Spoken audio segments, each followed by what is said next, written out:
Nothing ruins a backyard oasis faster than a green pool. But what causes it? And more importantly, how do you stop it before it starts?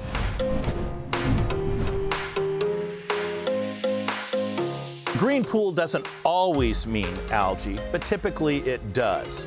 And that happens because of nutrients, the sunlight, water, and a lack of free available chlorine in your pool. If you don't have enough chlorine in your pool, you're going to get an algae bloom. And that could happen very, very quickly. You can watch your pool go from clean to green within a day. Whether you're fighting algae or preventing it, good pool care starts with balanced water chemistry. Now, although chlorine's our real hero in the story of fighting the green pool, it doesn't work by itself. We want to make sure that your pH is in the proper ranges.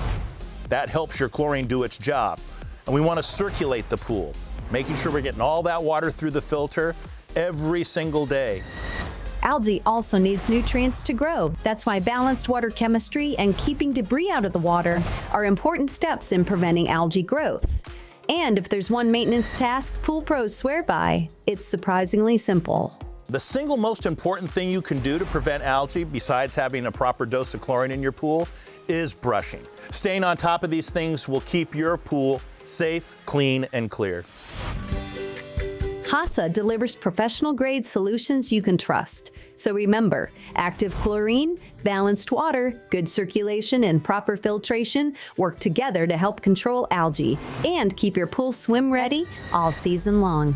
As always, HASA recommends working with a pool professional. But if you're tackling pool care yourself, start with quality products from Leslie's Pool Supply or your local pool specialty store. If you have any additional questions, you can visit HASA's AI assistant at crystalpool.com and designingspaces.tv. See you poolside.